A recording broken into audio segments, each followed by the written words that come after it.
The blood-red sunset painted the Wyoming sky as Tamara Prescott clutched her sister's small hand, both of them standing before the fresh grave that now held their mother. At 10 years old, Tamara had become the protector of 6-year-old Theresa, whose tears had long since dried into hollow emptiness.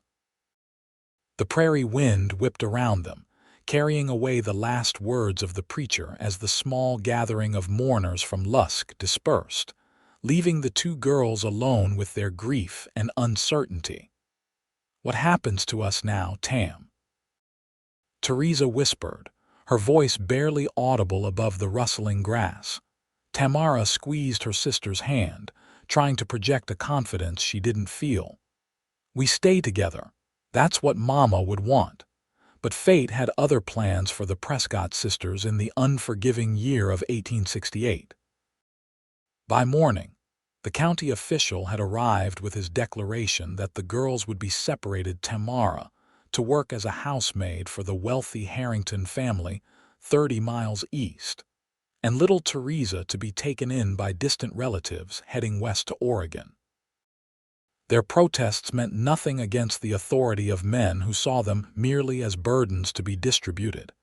"You can't take her," Tamara screamed, clinging to her sobbing sister as the stagecoach waited to carry Theresa away. "I promised Mama we'd stay together." "Life's full of broken promises, girl," the official said, prying the sisters apart with calloused hands. "You'll both have roofs over your heads. Be grateful for that." The last glimpse Tamara had of her sister was Theresa's tear-streaked face pressed against the stagecoach window, her small palm flattened against the glass as if reaching across the growing distance between them. "I'll find you," Tamara called out as the coach disappeared into a cloud of dust. "I swear I'll find you." But promises made by children rarely survive the harsh realities of the frontier, and the sisters' paths diverged like rivers flowing toward different oceans. 12 years later, in 1880, the Wyoming Territory had changed, but the wind still carried the same whispers across the vast prairie. And a man named Zachariah McAllister was about to become entangled in a story that began long before he rode into it. Zachariah adjusted his hat against the beating sun, squinting at the town of Lusk as it appeared on the horizon. His chestnut mare, Penny, plodded steadily forward, seeming as weary of travel as he was. 3 weeks on the trail had left him with a thick beard and an even thicker layer of trail dust. But he had promised Sheriff Bennett he'd deliver these documents, and Zach McAllister was a man of his word. At 30 years old, Zachariah had spent most of his adult life drifting between ranches and towns, taking odd jobs and occasionally working as a deputy when local law enforcement needed extra hands. His reputation as a straight shooter, both with his Colt .45 and with his character, had earned him respect throughout the territory. But respect didn't fill the emptiness that sometimes settled in his chest on long, quiet nights under the stars. The main street of Lusk bustled with the usual afternoon activity: merchants hawking wares, cowboys fresh off the trail looking for whiskey, and proper ladies hurrying past the saloon with averted eyes. Zachariah dismounted in front of the sheriff's office, stretching his back with a grimace before tying Penny to the hitching post. "You must be McAllister," said a gruff voice as Zachariah stepped through the door. The man behind the desk was older, with a gray-streaked mustache and eyes that had seen their share of trouble. "Sheriff Hayes." Zachariah removed his hat. "Got those documents Sheriff Bennett asked me to deliver from Cheyenne?" Hayes nodded, gesturing for the leather portfolio Zachariah carried. "Appreciate the delivery. Been waiting on these for a spell." He thumbed through the papers, nodding with satisfaction. "Looks like everything's here. Glad to be of service." Zachariah shifted his weight, feeling the ache in his bones from too many nights sleeping on hard ground. The sheriff studied him. "You look like you could use a meal and a real bed. Lusk down the street has clean rooms. Tell Maggie I sent you, and she might even throw in a bath for half price." Zachariah chuckled. "That obvious I need one, huh? Let's just say the flies are starting to mistake you for something that died a week ago." The sheriff's weathered face cracked into a smile. "Fair enough." Zachariah turned to leave but paused when Hayes called after him. "Say, McAllister, how long you planning to stay in Lusk?" Zachariah shrugged. "No real plans, just passing through. Might have some work for you if you're interested. Town's growing, and I could use a reliable man to help keep the peace." "I'll think on it," Zachariah replied, though the prospect of staying put for a while held more appeal than he cared to admit. "Let me wash off this trail dust first." An hour later, clean-shaven and dressed in his spare clothes, Zachariah made his way to the town's only respectable restaurant. The Bluebird Cafe was modest but well kept, with checkered tablecloths and the aroma of fresh baked bread that made his stomach growl in anticipation. The cafe was busy, but he spotted an empty table near the window and made his way toward it. As he passed the counter, a server turned quickly with a tray of dishes and collided with him. "Oh," she exclaimed as a glass tipped, spilling water down the front of Zachariah's clean shirt. "Damn, don't worry about it," he said, grabbing a napkin from a nearby table. "I'm so sorry," the woman said, setting down her tray and taking the napkin from him. "Here, let me." Zachariah froze as she dabbed at his shirt, struck by the woman's features. She was in her early 20s, with chestnut hair pulled back in a practical bun and eyes the color of a summer sky. There was something familiar about her face, though he was certain they'd never met. "It's just water," he assured her. "No harm done." She looked up, and for a moment their eyes locked. Zachariah felt an unexpected jolt, like the time he'd touched a metal door handle during a lightning storm. "I'm Tamara," she said, stepping back with a hint of color in her cheeks. "Tamara Prescott. I don't believe I've seen you in Lusk before." "Zachariah McAllister. Just rode in today." He cleared his throat, suddenly aware of how long it had been since he'd conversed with a beautiful woman. "I've been on the trail for weeks. Your cafe smelled too good to pass up." She smiled, and something in his chest tightened.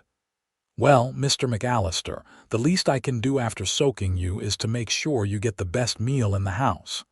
That table by the window is free." As he ate the best stew he'd had in months, Zachariah found his eyes drifting to Tamara as she moved among the tables. There was an efficiency to her movements, but also a guardedness, as if she kept a part of herself hidden away.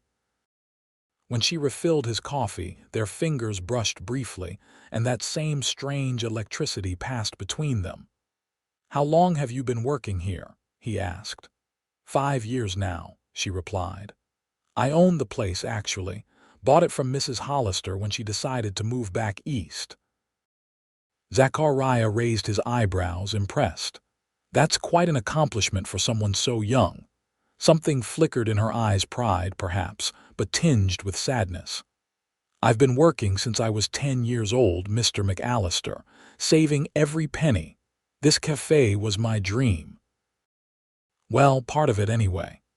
He wanted to ask about the other part, but a commotion from the kitchen drew her attention away. Before she left, though, she hesitated. "Sheriff Hayes is a good man," she said. "If he offered you work, you could do worse than Lusk." With that cryptic comment, she disappeared into the kitchen, leaving Zachariah wondering how she knew about his conversation with the sheriff. The next morning, Zachariah found himself back at the sheriff's office, accepting the deputy's badge that Hayes offered him. Something about Lusk, or perhaps someone had convinced him to stay, at least for a while. "Glad to have you aboard," Hayes said, handing him a ring of keys. "Deputy's quarters are behind the office. Nothing fancy, but it beats sleeping in the stables." "I appreciate it," Zachariah replied, turning the badge over in his hand. It had been nearly 2 years since he'd worn one, the last time being in a small town in Colorado that had ended with him burying 2 friends after a bank robbery gone wrong. First order of business, Hayes continued, oblivious to Zachariah's dark memories, is checking on a disturbance out at the Peterson place. Nothing serious, probably just that old goat of his getting loose again, but it'll give you a chance to get familiar with the area. The Peterson farm lay 3 miles outside town, a modest homestead with fields of wheat rippling in the breeze. As Zachariah approached, he noticed a woman hanging laundry in the yard. For a moment his heart quickened, thinking it might be Tamara, but this woman was older with gray-streaked hair and a stooped posture. "Mrs. Peterson," he called as he dismounted. She turned, squinting at him. "Who's asking?" Zachariah touched the badge on his vest. "Deputy McAllister, madam. Sheriff Hayes sent me to check on a disturbance. HMPH. About time someone came." She gestured toward a small barn. "Someone's been stealing eggs and milk. Caught a glimpse of him yesterday morning, just a shadow slipping away. Could be that drifter that's been camping by the creek." Zachariah nodded, making a mental note to check the creek on his way back to town. "I'll look into it, madam. Anything else you can tell me about this drifter?" "Not much. Keeps to themselves. But my Thomas swears he saw smoke from a campfire 3 nights running." She paused, studying him. "You're new. Where'd Hayes find you?" "I was just passing through," he admitted. "Decided to stay a while." She nodded sagely. "That's how it starts. Most folks who stop in Lusk either leave within a day or stay for years. Something about this place gets under your skin." Or someone, he thought, though he kept that to himself. After assuring Mrs. Peterson he'd investigate the thefts, Zachariah rode toward the creek she'd mentioned. It didn't take long to find signs of a campsite, ashes from a small fire, tamped down grass where someone had slept. But whoever had been there was gone now, having packed up recently based on the freshness of the tracks leading away. He followed the tracks for nearly a mile before they disappeared on the rocky ground near the main road. Whoever this was, they knew how to cover their trail. That suggested someone with experience in the wilderness, not just a common thief. As Zachariah turned Penny back toward town, his thoughts drifted to Tamara Prescott. There was something about her that nagged at him, a sadness behind her smile, a story untold. In his experience, everyone in these small frontier towns had a past, often one they were trying to leave behind. He wondered what Tamara's might be. The Bluebird cafe was closed when he passed it on his way back to the sheriff's office, but a light burned in the upstairs window. He imagined Tamara up there, perhaps going over accounts or planning the next day's menu. The image was oddly domestic, and it stirred something in him that he'd thought long buried, a longing for connection, for roots. "Find anything out at the Petersons?" Hayes asked when Zachariah returned. "Someone's been camping by the creek, stealing food but nothing valuable." Zachariah hung his hat on the peg by the door. "Tracks led back to the main road, but I lost them on the rocks." Hayes nodded. "Probably just a drifter passing through. Keep an eye out, though. Things have a way of escalating if not nipped in the bud." "I'll make regular rounds out that way," Zachariah promised. "Say, Sheriff, what can you tell me about Tamara Prescott?" The question seemed to surprise Hayes, who gave Zachariah an appraising look. "Tamara. Good woman. Hard worker.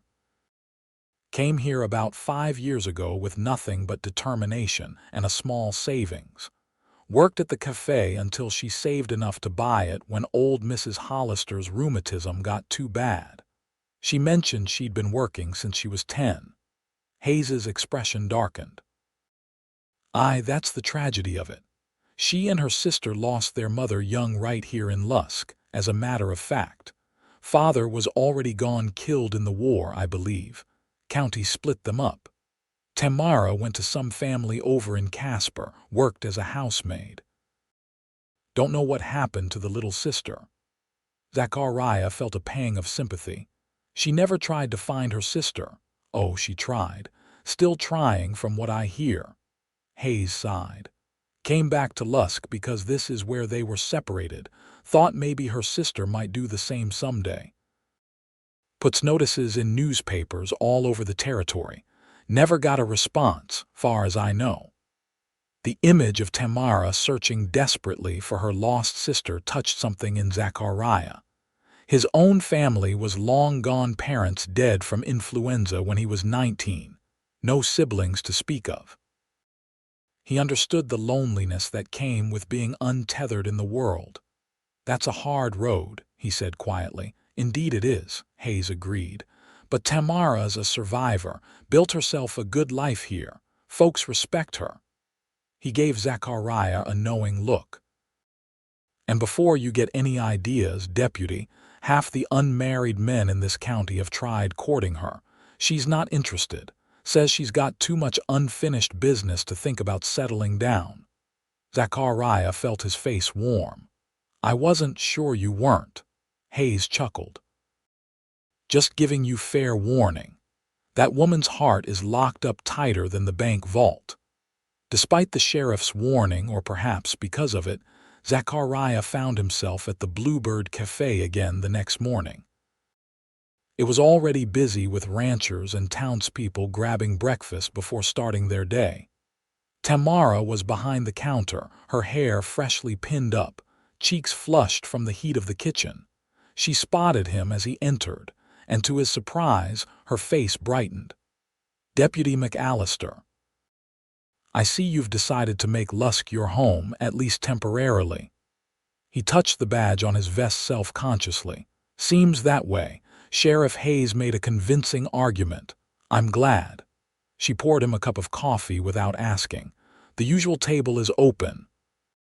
The fact that he already had a usual table after just one visit made him smile.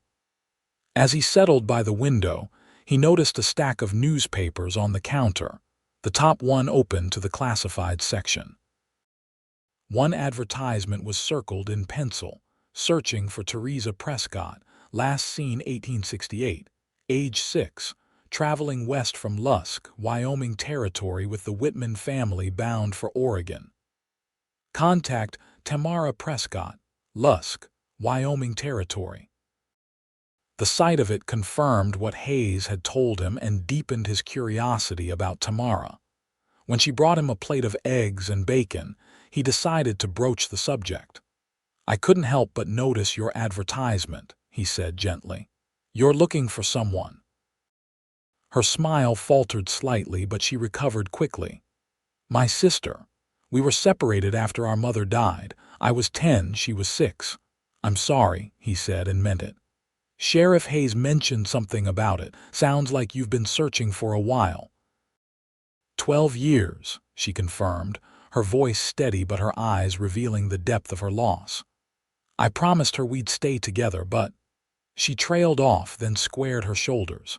Anyway, I put notices in every newspaper I can. Someday the right person will see it. That's a lot of faith to hold on to. Faith is sometimes all we have, Deputy McAllister. Her smile returned, though it didn't quite reach her eyes. Enjoy your breakfast. The bacon's extra crispy, just like you had yesterday. She remembered how he liked his bacon. The realization brought a warmth to his chest that had nothing to do with the coffee. Over the next few weeks, Zachariah fell into a comfortable routine in Lusk. Mornings began with breakfast at the Bluebird, where his conversations with Tamara grew longer and more personal.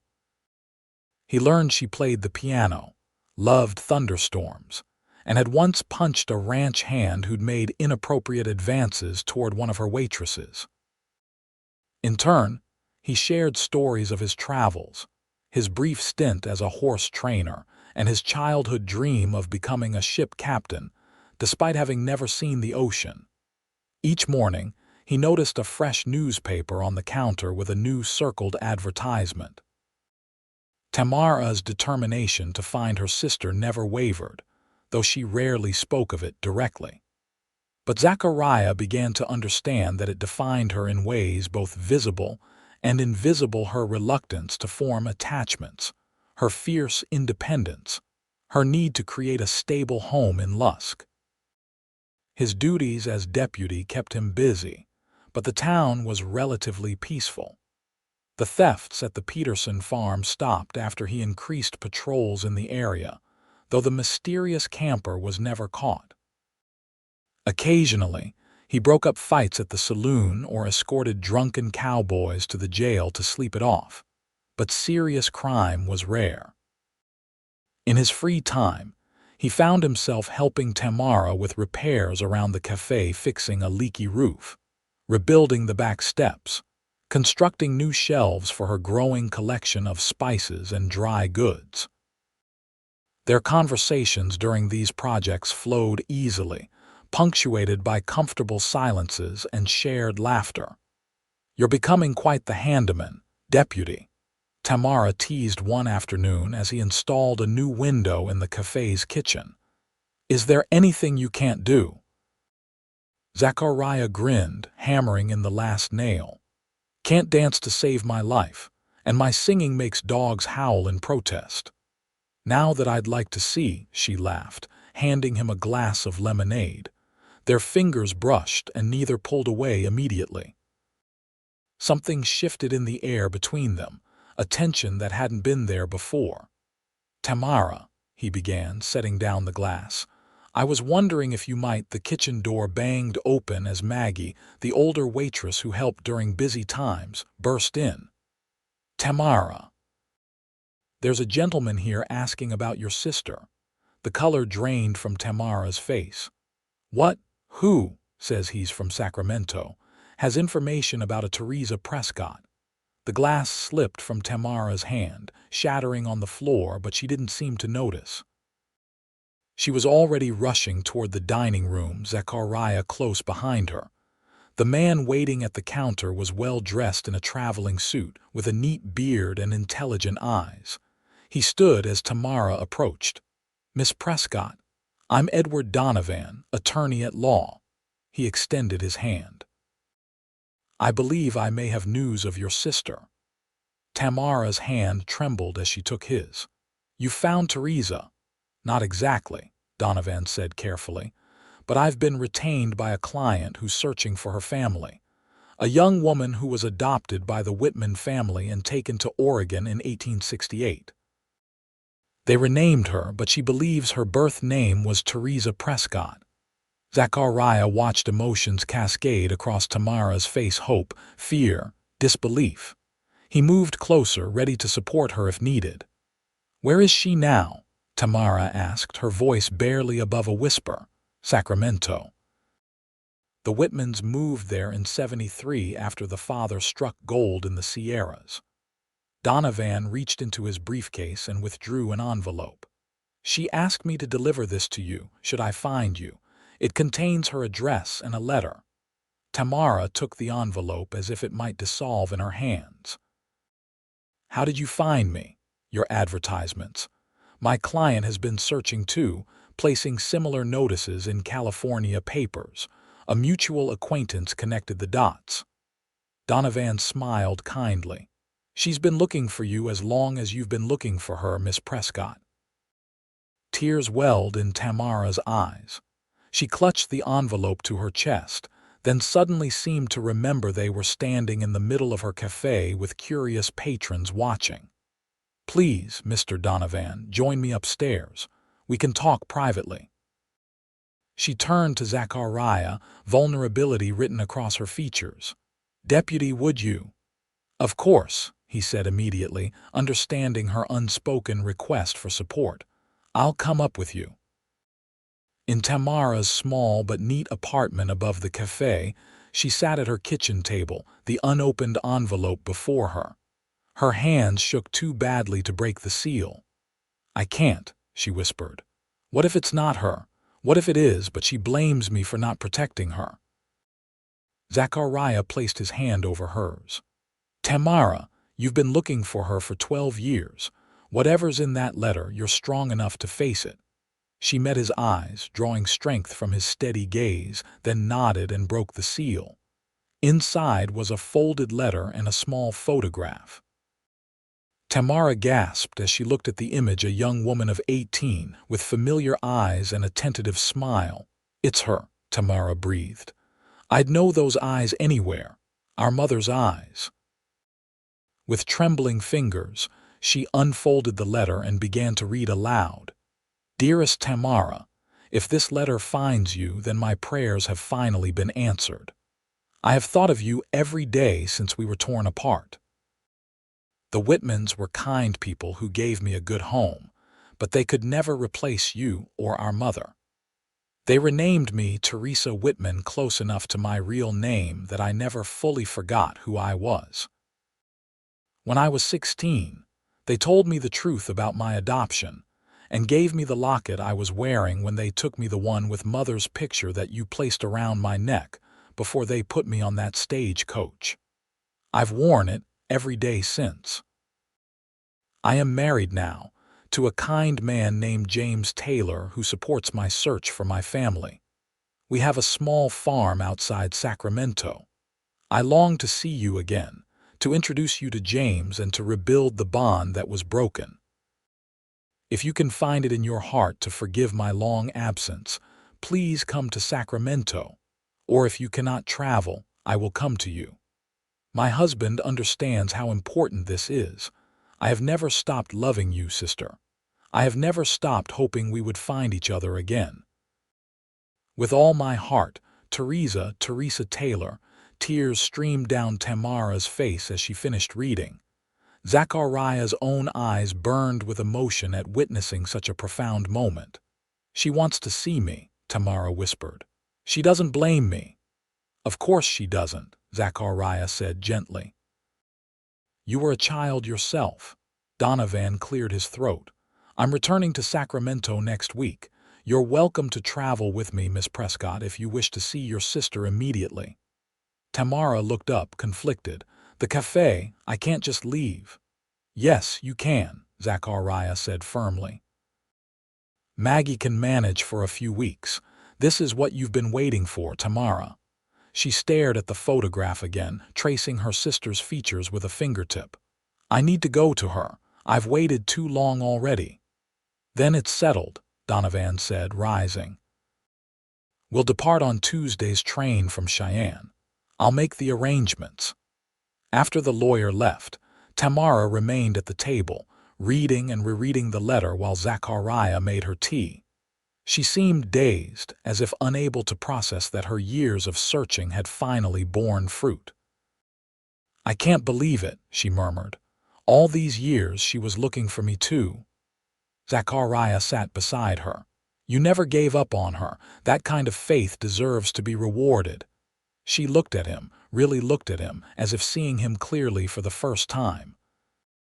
"You've been so kind to me, Zachariah. I don't know how to thank you." "No thanks needed. I'm happy for you." He hesitated, then took a chance. "Though I admit I'll miss our breakfasts while you're gone." A soft smile played at her lips. "Will you now?" "More than I probably should," he admitted. Their eyes held for a long moment, and Zachariah felt that same electric connection that had sparked between them from the beginning. But there was a new openness in Tamara's expression, as if a weight had lifted, allowing her to see possibilities she hadn't permitted herself before. The moment was interrupted by the sound of boots on the stairs, and Sheriff Hayes appeared at the open door, looking concerned. "Heard there was a commotion at the cafe," he said. "Everything all right, Tamara?" She nodded, wiping away her tears. "Better than all right, Sheriff. Someone's found my sister."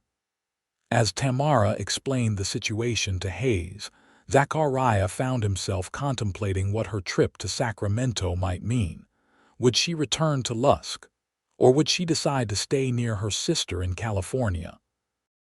The thought of her leaving permanently created a hollow feeling in his chest that surprised him with its intensity. Hayes was genuinely pleased for Tamara. "That's wonderful news." though Lusk won't be the same without you, even temporarily. I'll be back, she assured him, glancing at Zachariah. I've built a life here, but I need to see Theresa. Of course you do. Hayes turned to Zachariah. Deputy, I want you to escort Miss Prescott to Cheyenne for her train. The stage can be dangerous for a woman traveling alone. I'd be honored, Zachariah replied, perhaps too quickly, earning him a knowing look from Hayes and a blush from Tamara. The next few days passed in a flurry of activity as Tamara prepared the cafe for her absence and packed for the journey. Zachariah found excuses to help, carrying her trunk downstairs, securing her financial affairs with the bank, and making arrangements for the stage coach to Cheyenne. The night before their departure, Tamara invited him to dinner in her apartment, a thank you, she called it, though it felt like something more.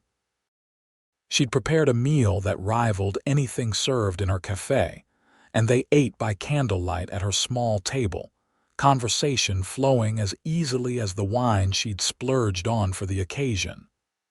"Are you nervous about tomorrow?" he asked as they finished the meal. She considered the question seriously. Yes and no. I've dreamed of this moment for so long that it doesn't quite feel real.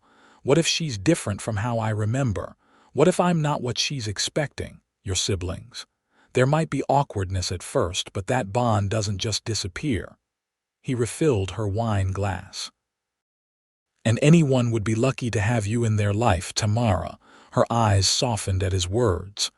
You've become important to me, Zachariah. I want you to know that. His heart quickened. You've become important to me, too. When I come back, she said, her voice low, perhaps we could explore what that means. He reached across the table, taking her hand in his. I'd like that very much. Their fingers intertwined, and for a moment, Zachariah thought he might kiss her. The candlelight played across her features, making her eyes shimmer like summer sky. But something held him back, a sense that the timing wasn't quite right, that Tamara needed to find this missing piece of herself before she could truly open her heart to someone new. Instead, he brought her hand to his lips, pressing a gentle kiss to her knuckles. When you come back, he promised, and the words hung between them like a vow. The stagecoach journey to Cheyenne was long and dusty, but it passed quickly with Tamara beside him. They spoke of their childhoods, their dreams, the places they'd seen and those they hoped to visit. By the time they reached the railroad station, Zachariah felt he knew Tamara better than anyone in his life, and the prospect of her leaving, even temporarily, felt like physical pain. Donovan was waiting at the station, tickets in hand. As the train whistled its imminent departure, Tamara turned to Zachariah, uncertainty flickering in her eyes. 2 weeks, she promised. I'll be back in Lusk in 2 weeks. He nodded, swallowing the lump in his throat. I'll be waiting. She hesitated, then stepped forward and kissed his cheek, her lips lingering just a moment longer than propriety allowed. Thank you, Zachariah, for everything. Then she was boarding the train, and he was standing on the platform, watching as it pulled away in a cloud of steam and smoke. He remained there long after it had disappeared from sight, his hand touching the spot where her lips had pressed against his skin. The return to Lusk felt longer without Tamara's company. Zachariah threw himself into his duties as deputy, trying to ignore the emptiness of the Bluebird cafe as he passed it each morning. Maggie had opened it as promised, but it wasn't the same without Tamara's presence. A week into her absence, Hayes called him into the office with a serious expression. Got word of trouble brewing, deputy. Remember those thefts out at the Peterson place? Zachariah nodded. They stopped weeks ago. Well, something bigger's happening now. Stage was robbed yesterday about 15 miles south. Driver identified one of the bandits as a man who'd been hanging around Lusk recently. Calls himself Smith, but that's obviously not his real name. A chill ran down Zachariah's spine. Anyone hurt in the robbery? No, thank God. But they took a sizable payroll headed for the new mining operation outside town. Hayes handed him a wanted poster. Keep your eyes open. Word is they might be planning something bigger. The poster showed a hard-faced man with cold eyes, a face Zachariah realized he'd seen drinking at the saloon just days before. He slipped the poster into his vest, promising to be vigilant. That night, as he made his rounds, Zachariah's thoughts kept drifting to Tamara. Had she reunited with her sister by now? Was the meeting everything she'd hoped for? He found himself standing outside the darkened cafe, remembering their dinner together, the touch of her hand, the promise of something more upon her return. A noise from the alley beside the cafe pulled him from his reverie. Drawing his pistol, Zachariah moved cautiously toward the sound. In the moonlight, he could make out a figure trying to force the back door of the Bluebird. "Hold it right there," he called, leveling his weapon. "Step away from the door." The figure froze, then slowly turned. It was a woman, young, dirty, with fear in her eyes. "Please," she whispered. "I wasn't stealing, just looking for shelter." Zachariah lowered his gun slightly but remained wary. "This building belongs to Miss Prescott. She's not here to give permission." "I know," the woman said, surprising him.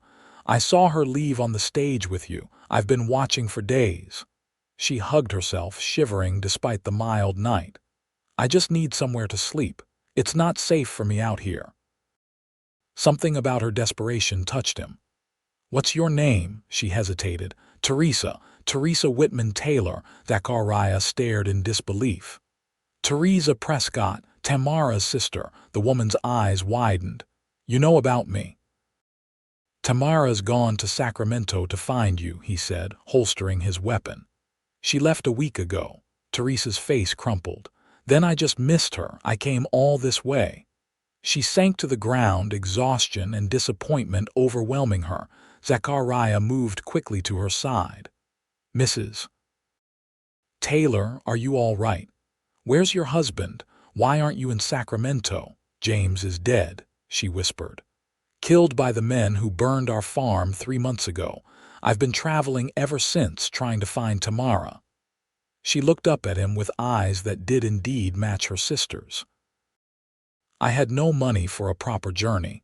I've been working odd jobs, hitchhiking on wagons, walking when necessary." Zachariah helped her to her feet. "Come with me.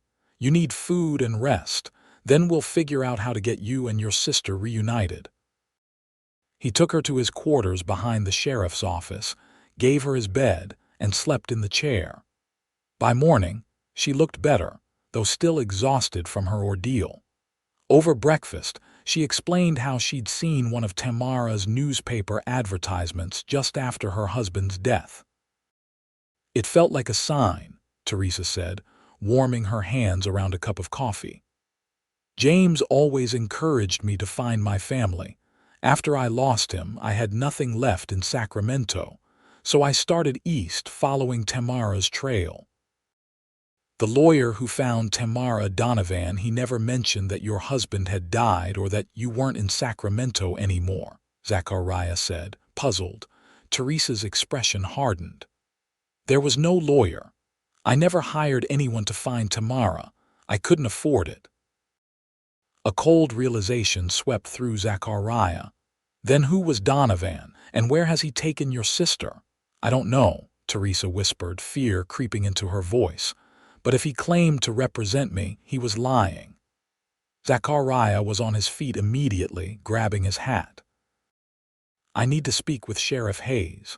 Someone's lured Tamara away under false pretenses." His mind raced as he strode toward the sheriff's office. The timing was too coincidental: the stage robbery, the mysterious Donovan, Tamara's departure. Something was very wrong, and Tamara could be in danger. Hayes listened grimly as Zachariah explained the situation.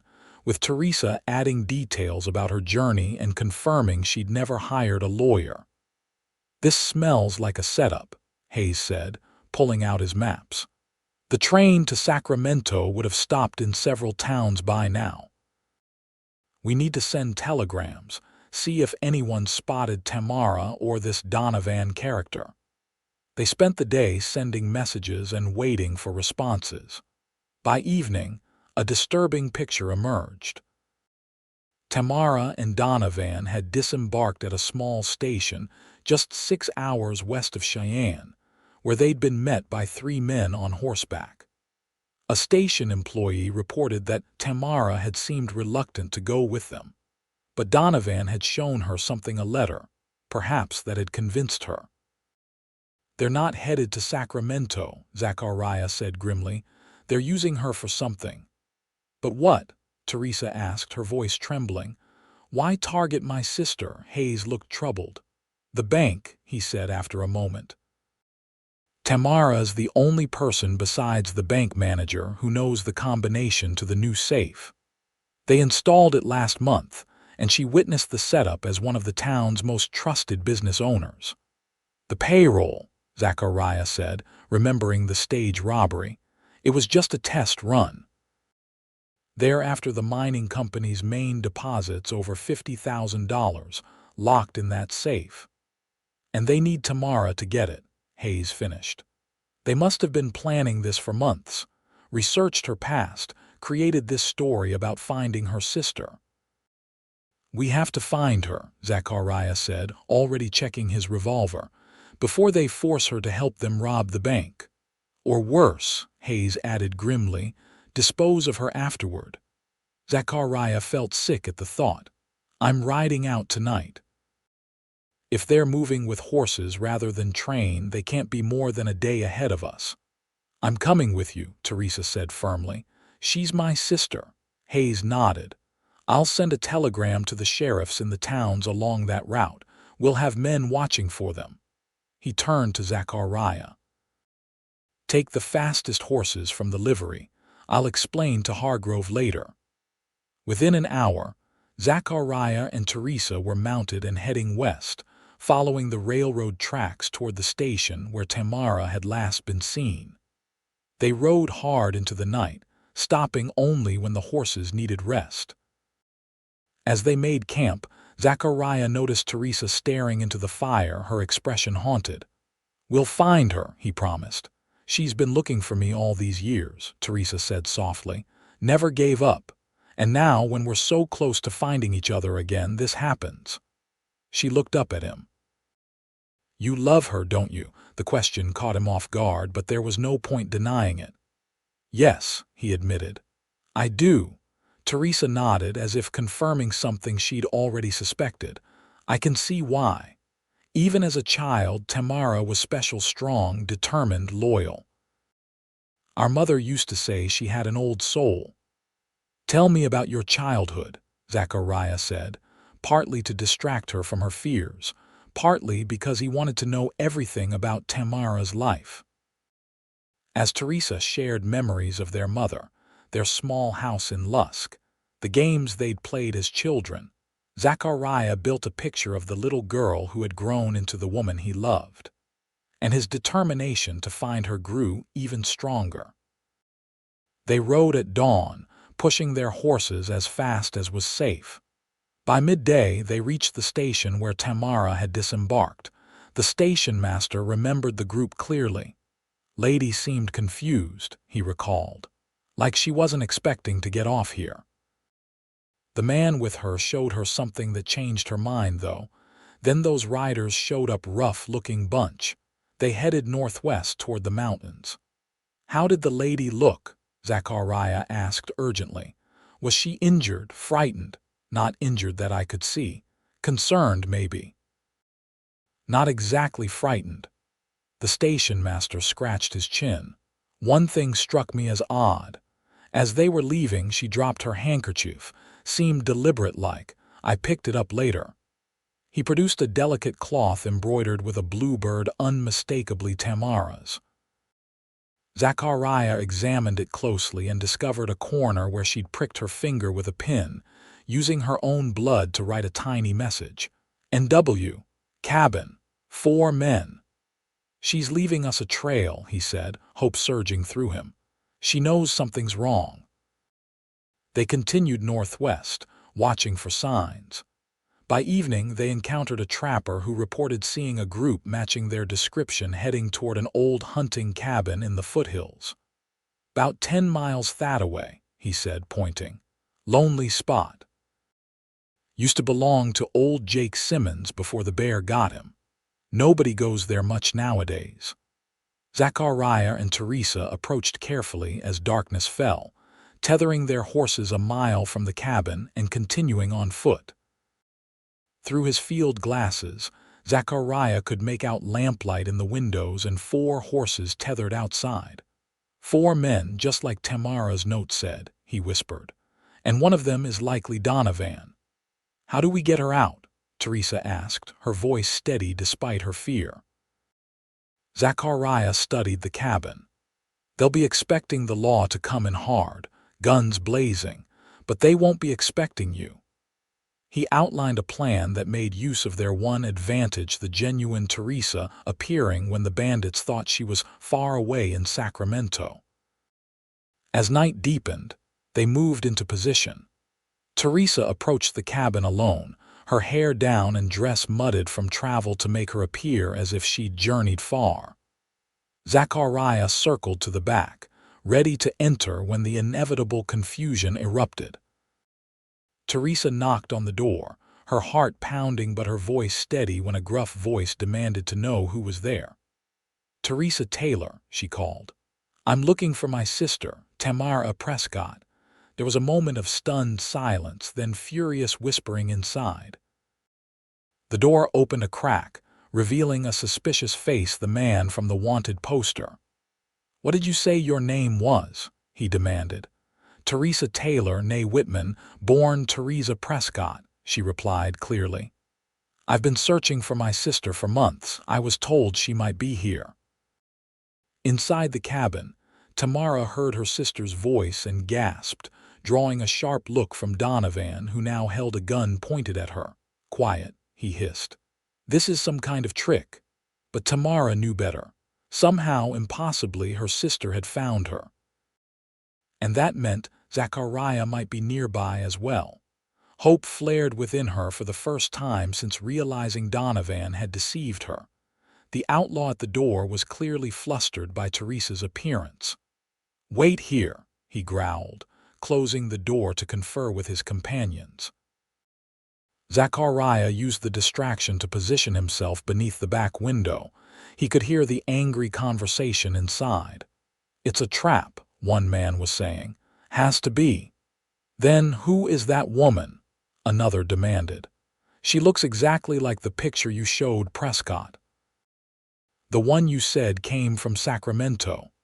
"It doesn't matter," Donovan's voice cut in. "We stick to the plan. Tomorrow she helps us with the bank, or her sister dies first, then her." "And if it really is the sister?" someone asked. "Even better," Donovan replied coldly. 2 hostages instead of 1. Zachariah had heard enough. He signaled to Theresa with a low whistle, their agreed-upon signal. She immediately began pounding on the door again, calling for Tamara more frantically this time. When the door opened wider, Theresa pushed past the startled outlaw, forcing her way inside. "Tamara!" she cried, spotting her sister tied to a chair. The moment of shock gave Zachariah his opportunity. He smashed through the back window, gun drawn, catching the outlaws completely off guard. "Nobody move," he shouted. "Hands where I can see them." Chaos erupted. One outlaw reached for his gun and Zachariah fired, winging him in the shoulder. Another lunged for Theresa, but she ducked aside, grabbing a heavy iron skillet from the stove and swinging it with surprising force. It connected with the man's head, dropping him to the floor. Donovan, seeing his plan unraveling, grabbed Tamara and pressed his gun to her temple. "Back off, deputy, or she dies," Zachariah froze, his gun trained on Donovan but unwilling to risk Tamara's life with a shot. "It's over, Donovan. Reinforcements are on the way. Let her go and maybe you walk out of here alive." "Liar," Donovan spat. "You came alone, just you and the sister." He began backing toward the door, dragging Tamara with him. "I'm leaving and she's coming with me as insurance." What happened next occurred so quickly that Zachariah would later have trouble recounting the exact sequence. Tamara, seizing a moment when Donovan's attention wavered, slammed her head backward into his face. He staggered, his grip loosening just enough for her to twist away. Theresa flung the skillet at him, catching him in the arm and sending his gun flying. And Zachariah, seeing his chance, tackled Donovan to the ground. The fight was brief but violent. Donovan was strong and desperate, landing several solid blows before Zachariah managed to subdue him with a well-placed punch that rendered him unconscious.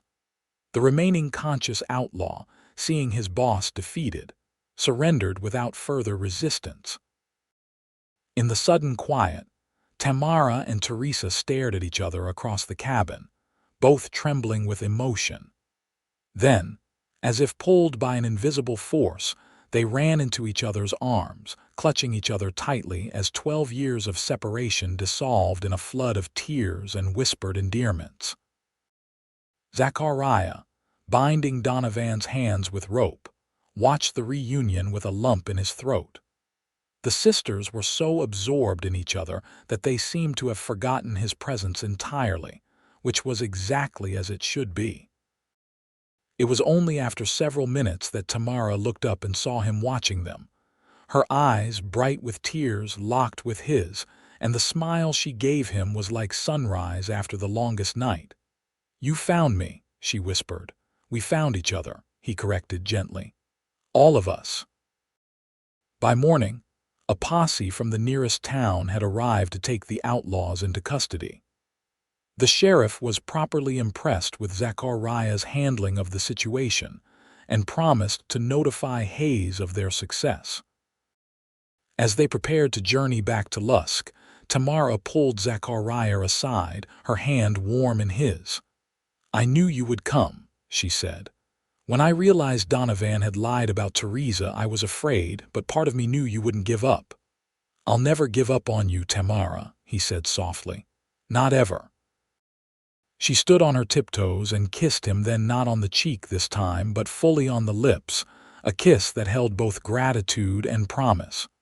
When they parted, she rested her forehead against his.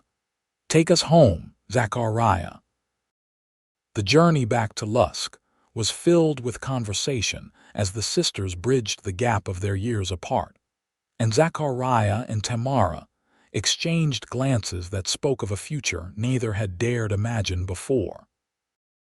Theresa shared stories of her life with the Whitmans, her marriage to James, and the tragedy that had ultimately led her back to Tamara. Tamara, in turn, told of her years of searching, her determination to build a life in Lusk, and her growing feelings for a certain deputy. When they finally rode into Lusk 3 days later, they were greeted as heroes. Hayes organized an impromptu celebration at the town hall, where the sisters were the center of attention.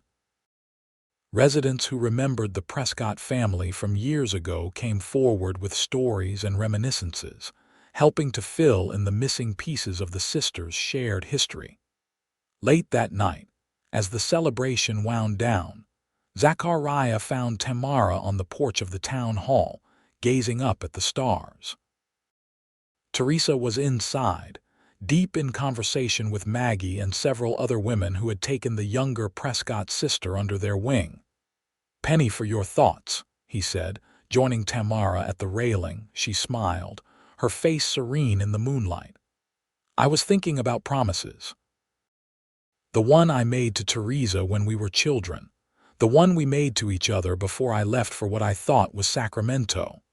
And," he prompted when she paused, "and I was thinking that some promises are meant to be kept, no matter how long it takes." She turned to face him fully. When I was captive in that cabin, convinced I might die, I made another promise to myself, that if I survived, I wouldn't waste another day not telling you how I feel." Zachariah's heart raced as he took her hands in his. "And how do you feel, Tamara Prescott?"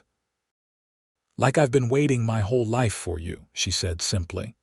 "Like finding Theresa was only half of what I needed to be complete. You're the other half, Zachariah McAllister." He drew her close, his arms encircling her waist. "I love you, Tamara. Have since the moment you spilled water on my clean shirt." She laughed softly. "I think I started falling for you that day too. I was just too focused on finding Theresa to admit it." "And now," he asked, his voice low, "now I've found everything I've been searching for." She reached up, her fingers tracing the line of his jaw. "I love you, Zachariah." Their kiss was deeper this time, unhurried and filled with the certainty of a love that had been tested and proven in the crucible of danger. When they finally parted, both were breathless. "Marry me," Zachariah said, the words emerging without conscious thought but with absolute conviction. "Stay in Lusk, build a life with me. Theresa too will be a family." Tamara's eyes widened, then softened with emotion. "Yes," she whispered. "Yes to all of it." 2 months later, on a perfect autumn day, Tamara and Zachariah were married in the town square of Lusk, with Theresa as maid of honor and Sheriff Hayes standing as best man. The entire town turned out for the celebration, transforming the square into a festive garden of flowers and ribbons. Tamara wore a gown of ivory silk, with her mother's locket around her neck, a gift from Theresa, who had kept it safe all these years. Zachariah, resplendent in a new suit, looked at his bride with such adoration that several older ladies dabbed at their eyes, declaring it the most romantic wedding Lusk had ever seen. After the ceremony, the celebration moved to the Bluebird Cafe, which had been expanded in the intervening months to include a proper dining room. Theresa, who had discovered a talent for baking, had prepared a wedding cake that drew gasps of admiration when it was unveiled. As the evening progressed, Zachariah found himself on the cafe's new back porch with Hayes, sharing a quiet moment away from the festivities. "Never thought I'd see the day," Hayes said, sipping his whiskey. Zachariah McAllister settled down. "And with the most sought-after woman in the county, no less." Zachariah smiled, watching through the window as Tamara and Theresa laughed together, their resemblance striking in their happiness. "Sometimes life gives you exactly what you didn't know you were looking for." "Speaking of which," Hayes said, reaching into his jacket, "this came for you today, from the territorial governor's office." He handed Zachariah an official-looking envelope. Inside was a letter offering Zachariah the position of sheriff in Lusk, as Hayes had decided to retire at year's end. "You've more than proven yourself," Hayes explained. "Town needs a good man to keep the peace as it grows. Can't think of anyone better." Zachariah was speechless for a moment, touched by the older man's faith in him. "I'd be honored," he said finally. "Thank you." Hayes clapped him on the shoulder. "No thanks needed. Just be good to those Prescott women. They've had enough hardship to last a lifetime." "That they have," Zachariah agreed, "but the future's looking brighter."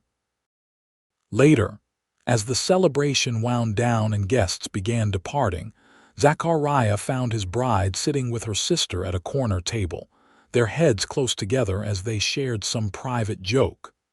"Mrs. McAllister," he said, extending his hand to Tamara, "may I have this dance?" She placed her hand in his, eyes shining with happiness. "You may, Mr. McAllister, though I warn you I've been told you have 2 left feet." "Only when I'm not dancing with you," he replied, leading her to the small clearing where other couples swayed to the music of a fiddle and piano. As they moved together, Tamara laid her head on his chest. "I never thought I could be this happy," she confessed. For so long, all I wanted was to find Theresa. I didn't let myself want anything else.